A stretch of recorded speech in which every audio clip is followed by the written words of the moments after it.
If you're driving, please remember to use your car's Bluetooth speaker while listening to the AM Drive. Sports talk is not worth your safety or the safety of others. Grab your popcorn and sit back. Jump the gun. Oh, no, give me more than that. Okay, go this way. That was dumb. We are. How could I tell you when nobody wants to? Your favorite words I will choke. Happy Action Monday to everyone in the sports universe. This is the AM Drive on our Twitter, YouTube, and Facebook pages. It is November the 14th, 2022. For Sammy Action, I am Michael Carvalho saying, what's up, Sammy? What's up, Michael? I am still, I don't drink, but I still feel hungover from yesterday's football. My head is still cloudy. I woke up kind of like, am I going to get to do that again? Or, I don't know. It was an amazing weekend of football. It was a good day of football, and someone mentioned to me, like, it's almost like last year, like the gods finally did their thing this week. Like everything, the good teams, I feel like won, or at least it was a good day of football. I agree with that. And it was such a good day that ended with the 49ers winning on Sunday Night Football, and so you can use the code SANFRAN on our website, which has got our shop, sponsors, socials, and YouTube in one place. It's MikeandAaronDrive.com. You go there, click the Our Shop tab, and use that code SANFRAN for free shipping.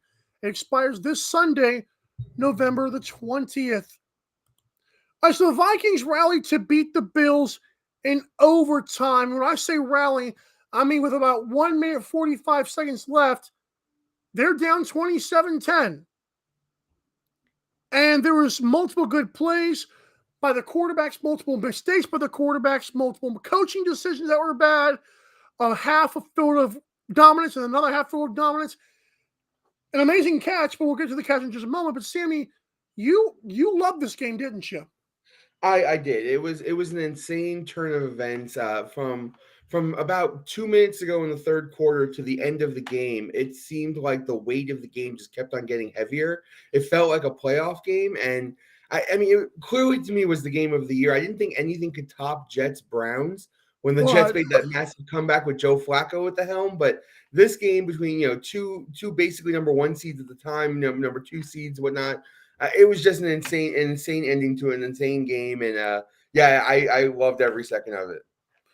Full disclosure, I don't like the NFL Plus app, but what I do like is like the fact I get to watch replays of games. And so I'm low key watching this thing because I watched the Chiefs Jaguars game, and hey, not mad at it. I think Trevor Lawrence is looking better by the week. I like what Doug Pearson's doing, but obviously the Chiefs won the game. But as for the Bills and Vikings game, Sammy, there's a moment in this game, and I told you as I was watching it before the show started. There's a moment in this game where it's 27-17, and the Bills are like 4th and 2 from like the 10-yard line. And for some reason, I don't know what's going on, but Sean McDermott feels like he's compelled to go for it. And instead of because in the Vikings miss the extra point, et cetera, they go into overtime and the Bills lose, you basically just nullified you beating the Chiefs because Chiefs won, you lost. You cannot give out. To me, it's like you got to think bigger picture. You can't just think, I want to beat these guys. What if you don't beat them, though?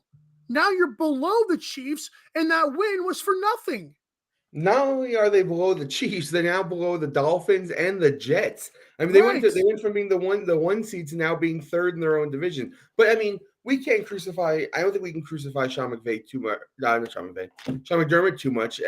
They were in position to win the game, right? I mean, they had the ball with basically a kneel down situation on their own 1 yard line, but because it was on their one, they have to run a play. And then Josh Allen, who I want to point out leads the league in turnovers. For as much as a great player as he is, he does turn the ball over quite a bit. He turned it over in the red zone, and he turned it over on his own goal line, and then he turned it over to end the game. So, I mean, 3 turnovers in absolutely crucial spots were the difference. I don't blame this on the coach. I think in this situation, Josh Allen has to make some better decisions. The pick at the end of the game I thought was the worst one, but I mean, you can't turn it over on your own 1 yard line. I mean, that just can't happen.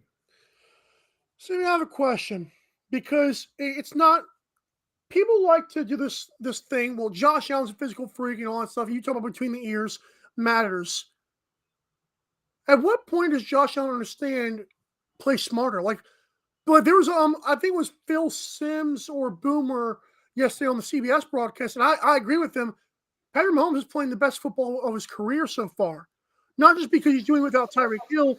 He's just taking the checkdowns when he needs it, like a Tom Brady. He's also making throws no other quarterback can, and he's running whenever like smart runs. Josh Allen he took on Harrison Smith backing up. What are you doing? And then you talk about the turnovers, trying to look downfield like, bro, stop it. Your team is too dang talented for you to put them in these situations. It's like he wants to be Mahomes, but it's like if you're not that smart and the scheme is not designed that well as Andy Reid is, you can't do that, bro. When it's good, it's amazing, right? When Josh Allen is on, when he's not making mistakes, it's unstoppable. But there are small snippets, small pockets of games where he just makes decisions that you scratch your head at. And when he goes into that mode, not only does he not help his team so much, but he ends up hurting his team quite a bit. And, the end of this game is a perfect example of a guy. He played great. I mean, if you watch the game from beginning to end, he extended plays with his legs. He made plays with his legs. He ran over linebackers and safeties. I mean, he was unstoppable at times. But the times where he was stopped was because of his own decisions. It wasn't because the defense out-schemed him. It was because he made bad choices. Now, he's still young. I mean, coaches and players don't tend to get into that Aaron Rodgers mode, greatness in their first year, right? Like it takes time to build that. And so I'm not saying the guy's a lost cause by any means. I mean, he's one of the best quarterbacks in the league. He just needs to get better at this. But while he still struggles sometimes, he gives us some of the best games we could possibly watch. Because when he's on, he's unstoppable. And it's so great to see. Agree with that. I also want to mention the Bills' defense looked to be suffering a little bit from their secondary injuries.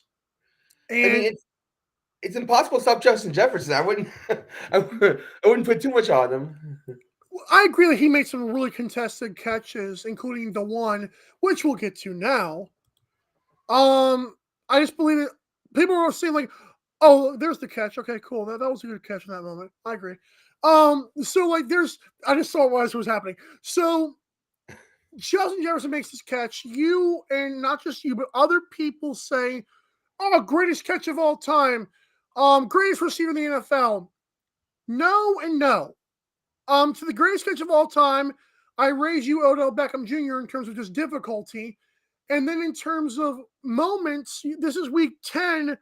And if I remember, David Tyree had the helmet catch one just to beat the Patriots. So it's like, man, it might be like the third or fourth best catch. I can agree with that, especially since he has to snag it from the guy. But then also this notion that like he's better than Devontae Adams or Stephon Diggs in the same game is pretty bold to say, I'd assume. I mean, I don't make the claim that he's the best receiver in the league. I mean, that still goes to Cooper Kupp despite his injury. That's you. I should know that. Yeah, I mean, I love the guy. I mean, he's definitely a top 5 receiver in the game. But to me, the Odell Beckham Jr. catch, while it's iconic, I mean, it was in the first quarter. It was for a touchdown in a game in which they lost. There was no defender wrapped around him. So he's basically making a one-handed catch falling backwards in the most insane athletic position you could do it in. And it was a marvel to see. But the weight of that moment isn't anywhere near the weight of the moment of the Justin Jefferson catch. Because in that situation, it's 4th and 18. If he doesn't get it, if he doesn't make that catch, the game's over, right? It's a loss. It's 100% a loss. Odell Beckham Jr. makes the catch and they still lose, right? They still, that catch doesn't change anything in the outcome throughout the rest of the game. So the weight of this catch to me adds so much to it's the greatest catch of all time. Now, you make a great point. David Tyree's catch in Super Bowl also does that as well. To me, the only small difference is obviously that's a much bigger situation. Is the David Tyree catch seemed to be more lucky. He didn't use his athleticism to make the catch. He got kind of lucky in the way it stuck to him, right? So it's iconic in that way, but it lacks in the athleticism. Odell Beckham Jr. has more athleticism but lacks in the moment. This catch is amazing in athleticism and amazing in the moment it took to get there. And that's why I look at it as one of the greatest catches of all time. One of, yes, the probably not for me. I still think Odell, you can't. Justin Jefferson didn't bend way far back like that. I can't say that. I'm sorry. But the defender had two hands on the ball. Justin Jefferson had one hand on the ball. Justin Jefferson is falling down. The defender is standing up. Justin Jefferson has to control the ball after he rips it out of his hands with one hand before he hits the ground. I mean, the pure athleticism of that in that moment is just, I mean, if you watch it in slow motion, it just doesn't make any sense how he was able to not drop it while falling after finally gaining control of it while falling. I mean, it's just one of the sickest things I've ever seen. It's certainly a good catch for sure. Now, I'm sure those of you that are watching it live probably enjoyed it more than most did as well, because you feel it more so. You know, I watch football. Most sports fans watch sports to have that sudden impact play, that sudden thing that makes you get up and want to clap, right? That moment that just moves you from your seat to be like, holy crap, what did I just see, right? Mm-hmm. And those moments don't happen every week. Sometimes they don't even happen in a season, right? You don't have like those amazing spots. And this game had two of them.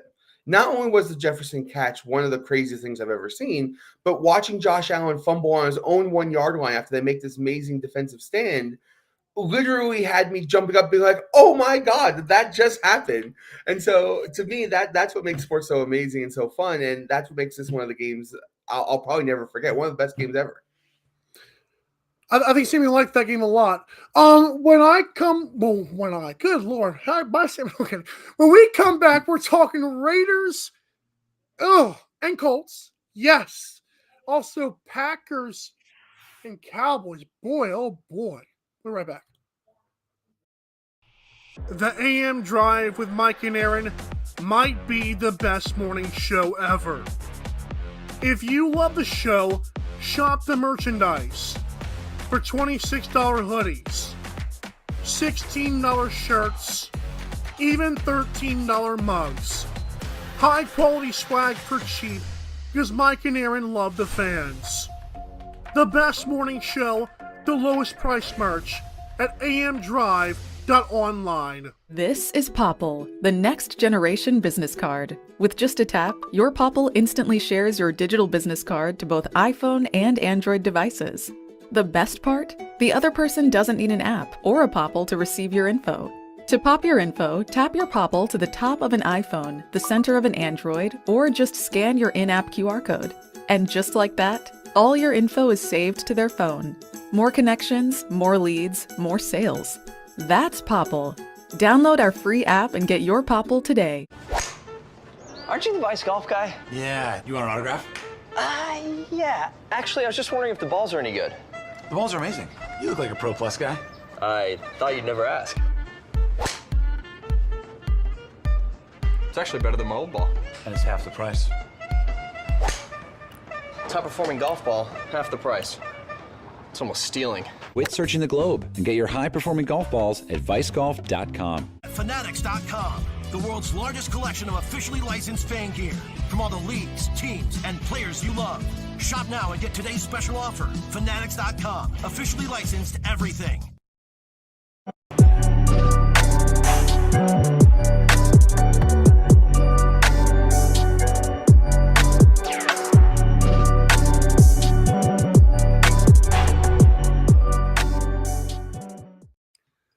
You host a podcast, that's the wrong ad read. Hey, if you want to go to your favorite sports websites and get all the merchandise like Sammy's awesome 49ers jersey, boo! You've got to go to MikeandAaronDrive.com and do what? You got to click the F. Yes. How do you like this new thing? You like it? It's like all everywhere. It's big. Yeah, it's nice. Click the F.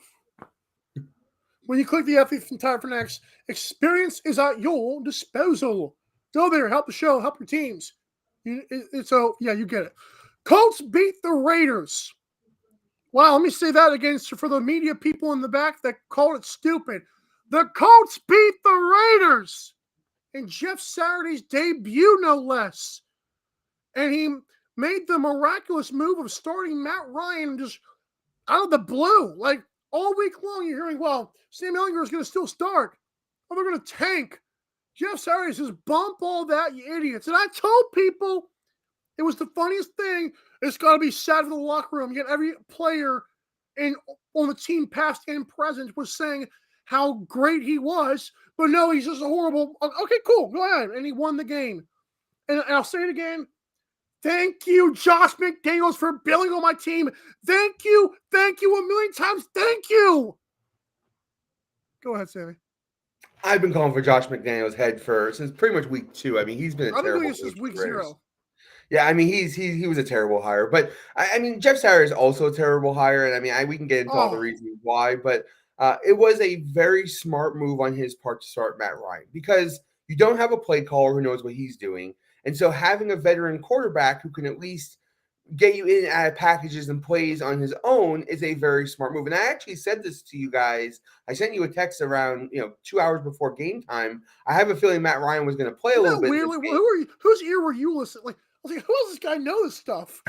Well, I was looking at the game and I was thinking about it, and I'm like, with all the crap that Jeff Saturday is getting, and with all this the new offense, are talking about how there's been nobody choosing plays all week in practice. And I said to myself, I'm like, if they're gonna have a problem with play calling, they'd be much better off with Matt Ryan.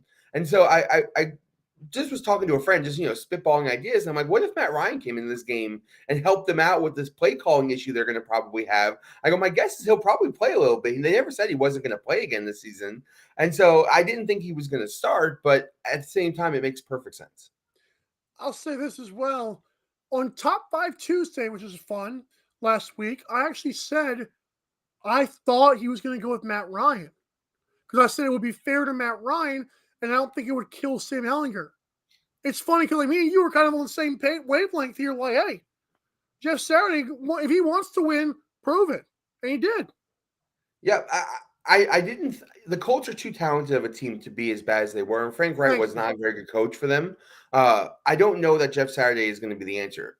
Jeff Saturday's the issues I think myself and everybody has with the hiring isn't that Jeff Saturday can't coach football. I think many people can coach football. It's that he doesn't deserve to be the coach. It's not that he can't do it. It's that he shouldn't have never been given the opportunity to do it. With that said, now that he's there, I do think he can bring some things to the table. I'm not saying that he's going to just implode, right? He can't be much worse than what Frank Wright was. And so I think anytime you make a change, you motivate your team to get reinvigorated, right? He's a leader of men. He led an offensive line. He knows how that works. He knows how locker rooms work. I know he can do some of these things. He shouldn't have never been given the opportunity to do them. All that being said, the Raiders are terrible. They gave this game away. They had a touchdown in the end zone to take the lead in the guy's hands. The guy drops it. I mean, it's a microcosm of the Raiders season, right? They just can't make the big plays when they need to. And Josh McDaniels is a terrible coach. He's just not a good coach. Good offensive coordinator, bad coach. It's crazy as well. My only pushback to that is this, because I understand what people are saying, but it's interim. So it's like if you hire the guy to be a black dude to be the interim who deserved it, you kick him after a season. That looks even worse to me. Secondly, it's not like the Vikings or the Bills or the Titans or Texans hired the guy. The Colts did. Come on, man. That's my pushback to that.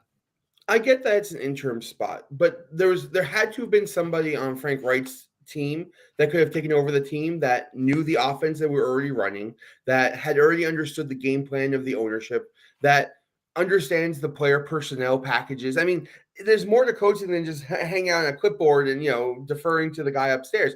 I mean, there is nuance to this job. It's a very difficult job.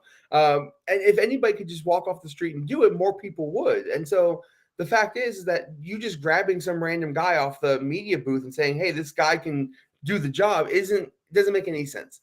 But with that said, let's look at the positives of what he can bring to the table. He is a Colt for life. He does know the locker room. He does know some things. So it's not like he's a zero. It's just not what you should do if you're an NFL team trying to win. It just doesn't make any sense. But now that he's here, let's embrace it as it is. He's going to be fine. Right.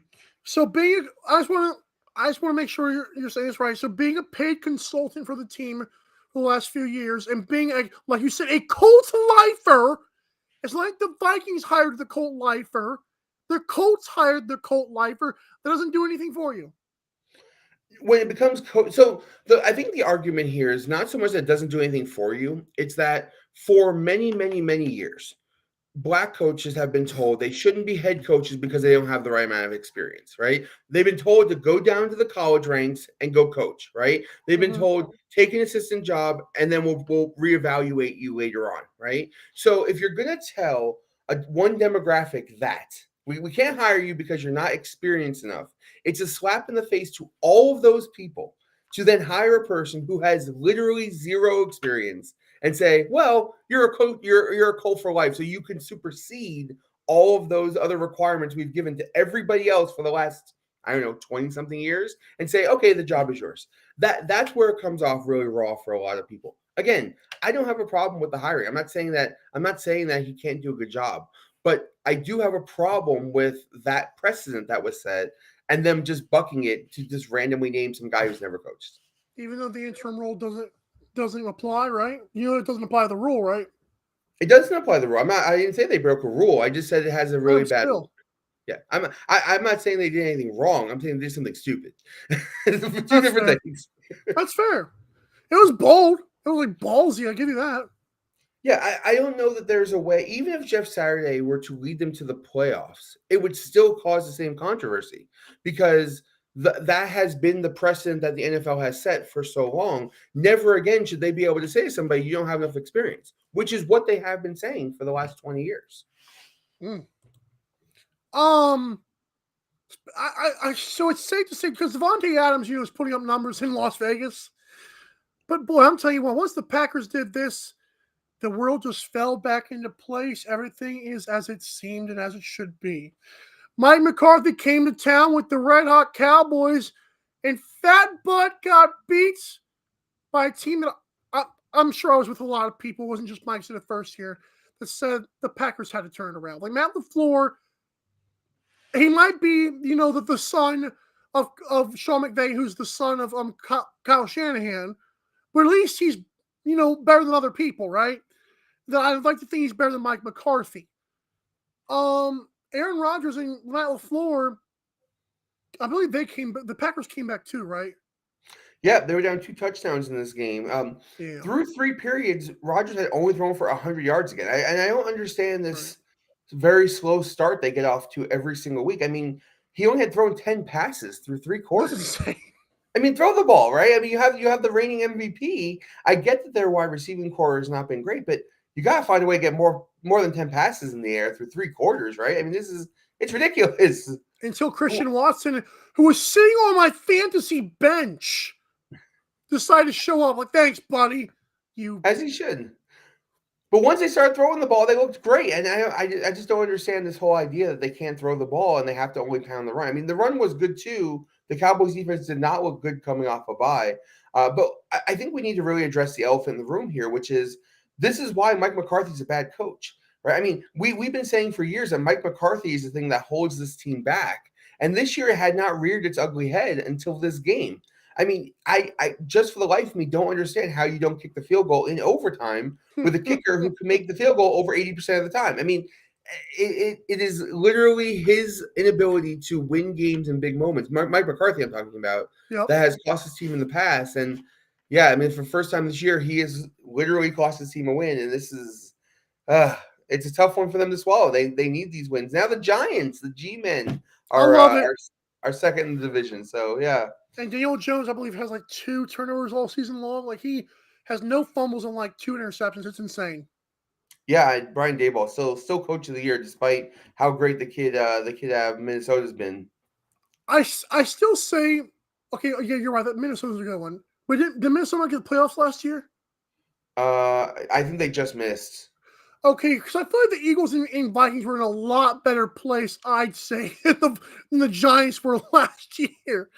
And I feel like, it's going to go to Nick Sirianni or God, who I just feel like it should go to Brian Daboll right now. But They're going to give right now, just like they want to give Mahomes and Josh Allen the MVP and not Geno Smith. To me, right now, it's Geno Smith and Brian Dable.